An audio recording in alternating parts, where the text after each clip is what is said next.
Namoonni baay'een TikTokii fi YouTube irratti hordoftoota argachuudhaaf yeroo isaan baay'ee rakkatan hin argina.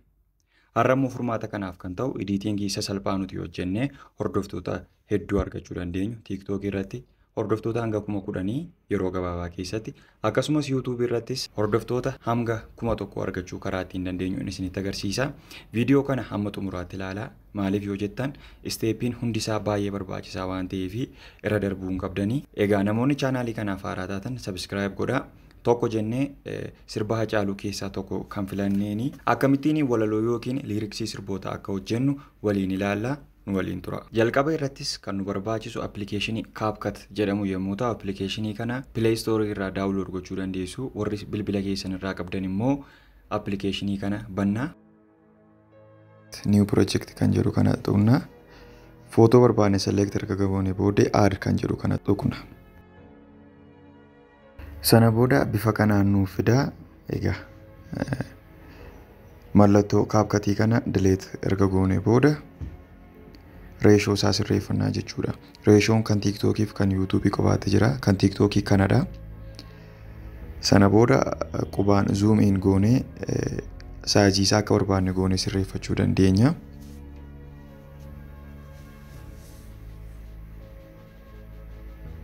Egaa YouTubeidhaaf kan barbaadan immoo kana tuquudhaanii YouTubeidhaaf yoo fayyadamtu taatan kana gochuu dandeessu. Achirratti barreeffamee jira, garuu reeshoo kan jettu sana tuttanii jala seenuu hin dagatina. Erga saayizii isaa sirreeffannee reeshoo isaa kan TikTokii goone booda mallattoo raayitii kana tuqna. Ergasii booda sagalee barbaannu add goona. Soundis iseettu kana erga tuqnee booda kana nuuf bana. As jalaa bakka isinitti agarsiisaa jiru kana tuquudhaan muuziqaa barbaadan filachuun add gootuu jechuudha. Mallattoo eda'uu kana tuquudhaan add gochuu dandeessu. Sana booda gaa muuziqaa kana akka barbaadan gootanii saayizii isaatiin sirreeffattu. Daqiiqaa meeqa akka turtan erga ilaaltanii booda sana booda mallattoo ispiliitii kanaanii bakka barbaadanitti kuttu. Bakka irraa akka citee badu barbaadan immoo select gochuudhaan delete gootu jechuudha. Mallattoon delete achuma irratti barreeffamee jira. Select gochuudhaaf immoo viidiyoo isa balleessuu barbaadan sana tuquu duwwaadha kan isin irraa eegamu jechuudha.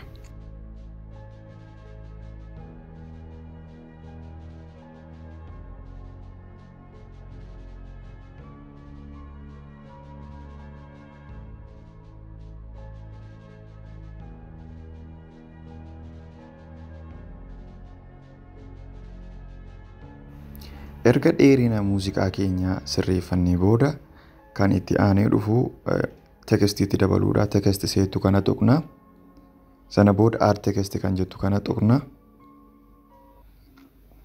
Isa booddee walaloo yookiin liiriksii sirbichaa yookiin muuziqaa fayyadamaa jirtan sana as jalatti barreessinaa jechuudha. Egaa gaafa barreessitan TikTokiidhaaf taanaan barreeffama isaa hin dheeressinaa.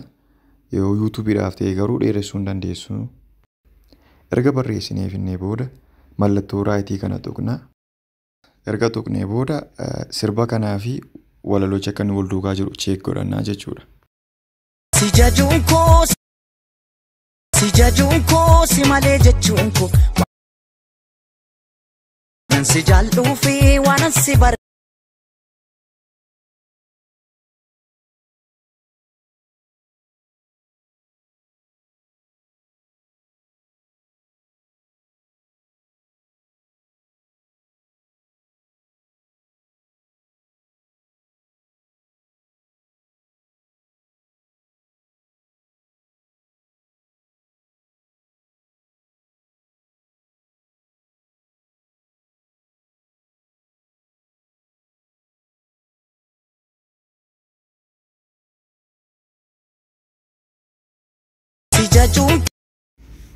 Egaa akkuma argitanii bakka walaloonsaa irra deebi'amutti tekestii keessan sana select gootanii yookaan tuqxanii mallattoo koppii jedhu tuquudhaan koppii gootanii bakka inni itti irra deebi'amu sana geessuu dandeessu.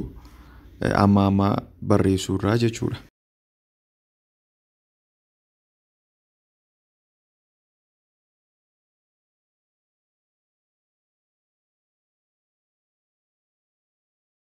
Egaa amma ammaatti kan nuti ilaalle akkamittiin barreeffamoota akka barreessine irra gashinudha.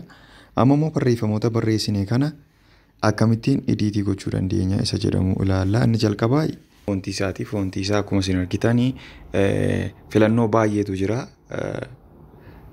Akka barbaadanitti akka isiniif mijatetti gosa barbaadan ilaaltanii fayyadamuu dandeessu. Istaayilii barbaadan erga filattanii booddee immoo wanta isin tasumayyuu irraanfachuu hin qabne mallattoo raayitii kana cuqaasuu hin dagatina. Maaliif wanta hojjettan mirkaneessaa deemuu keessan agarsiisaa jechuudha. Editingiin itti aansee dhufu immoo galeriidha. Istaayilii isa jedhu kana jala galuudhaan galerii barbaadan filachuu dandeessu. Istaayiliiwwan baay'eetu jira. Akka fedha keessanitti wantoota as jala jiran kana jala deemtanii galerii isaa, baakgiraawundii isaa fi wantoota adda addaa hunduma isaa ilaaltanii jijjiiruu dandeessu. Kana malees immoo effect kan jedhamu jira.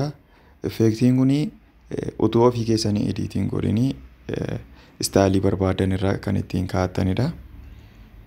Ilaaluu dandeessu isas. Egaa gaafa liiriksii yookiin walaloo sirboota yookiin muuziqoota adda addaa hojjennu wanti baay'ee barbaachisaan animation isee jedhamtu kanadha. Animationii kana erga kilik gootanii booda istaayilii barbaadan ilaaltanii filannoo baay'ee qaba akkuma isin argitanii. Filannoo kana keessaa kan barbaadan filattanii fayyadamuu dandeessu jechuudha. Kun viidiyoon keessan akka inni bareeduu fi gahee guddaa taphata. Kanaafiyyuu kana gaafa fayyadamtanii sirriitti fayyadama.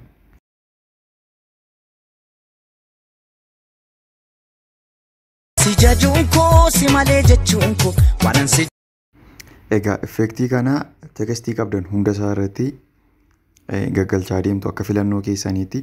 Animeeshinii adda addaa fayyadamuu dandeessu tekstii adda addaa irratti.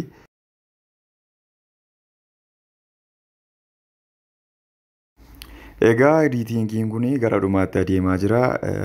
Wanta barbaadan gootanii fooyyessuu dandeessu. Wantoota barbaachisoo ta'an hunduma isaa ilaalleerra. Egaa amma kan nuuf hafe akkamittiinitu export goona yookiin faayila editii goone kana akkamittiinitu save godhanna isa jedhudha. Mallattoo kana tuqxu kwaalitiin keessan akka amma asirra jiru kanatti ta'uu qaba. Isa dhumaa xiyya kana tuquudhaanitu exportiin keessan isiniif jalqabamaa jechuudha. Sana booda amma exportiin kun dhumutti appilikeeshinii kana keessa akka hin baane maaliif yoo jettan hin dhaaba waan ta'eef amma dhumutti teessanii hedduu hin dhumee jechuudha. Riizaaltii isaa waliin ilaallu. Si jajuun koo si malee jechuun koo waan si jaalluu fi waan si bareefi waan kiyya taateefi yooman beekee na yoomana keeke ati biyyaa baatee kana lagaa taate na qobummaa nyaate. Si jajuun koo si malee jechuun waan si jaalluu fi waan si bareefi waan kiyya taateefi yooman beekee na yoomana keeke ati biyyaa baatee kana lagaa taate na qobummaa nyaate.